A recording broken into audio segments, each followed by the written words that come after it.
श्रावण मासाला सुरुवात झाली आणि आज पहिला श्रावणी सोमवार आहे आणि याच पहिल्या श्रावणी सोमवारनिमित्त भीमाशंकर येथे भाविकांची जी मोठी गर्दी झालेली आपल्याला पाहायला मिळते आणि याच परिसरामध्ये सध्या जी दुकानं आहेत ती दुकानं थाटलेली पाहायला मिळतात.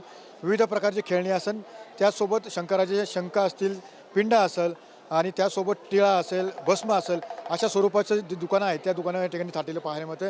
त्यासोबत खेळणी, माळा आणि हे घेण्यासाठी जी भाविकांची लगबग आहे ती सध्या सुरू असल्याचे चित्र या ठिकाणी पाहायला मिळतं. त्यासोबत प्रसादाची दुकानंसुद्धा या परिसरामध्ये थाटलेली आहेत. एकंदरीत देशभरातून अनेक भाविक भक्त सध्या भीमाशंकर येथे दाखल झालेले आहेत, कारण की श्रावणी सोमवारचं महत्त्व एक आगळं वेगळं मानलं जातं आणि याच अनुषंगाने राज्यभरातून नव्हे तर देशभरातून अनेक भाविक भक्त या परिसरामध्ये आलेले आहेत. दादा, काय सांगशील, कसा आहे पेढा आणि काय पेढ्याला प्रतिसाद मिळतोय? माव्याचा पेढा दादा हा भीमाशंकरचा खव्याचा पेढा सुप्रसिद्ध पेढा आहे. 120 रुपये मावे जास्त नक्की भाविकांची गर्दी कशी वाटते, कसा प्रतिसाद मिळतो? प्रसिद्ध चांगला आहे. घेतात सगळे लोक खवा. 5 महिने मंदिर बंद होतं. 5 महिने मंदिर बंद होतं, चांगलं आहे. आणि आता यावर्षी गर्दी खूप वाढलेली, त्याच्याबद्दल धन्यवाद. पाहतो की जी दुकानं आहेत प्रसादाची ती सुद्धा या ठिकाणी थाटलेली आहेत. मोठ्या प्रमाणामध्ये गर्दी आहे ती सुद्धा या ठिकाणी पाहायला मिळते.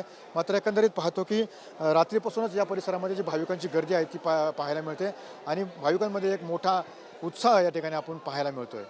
त्यामुळे अभिजित सर, मी सुनील, TV9 मराठी, भीमाशंकर, पुणे.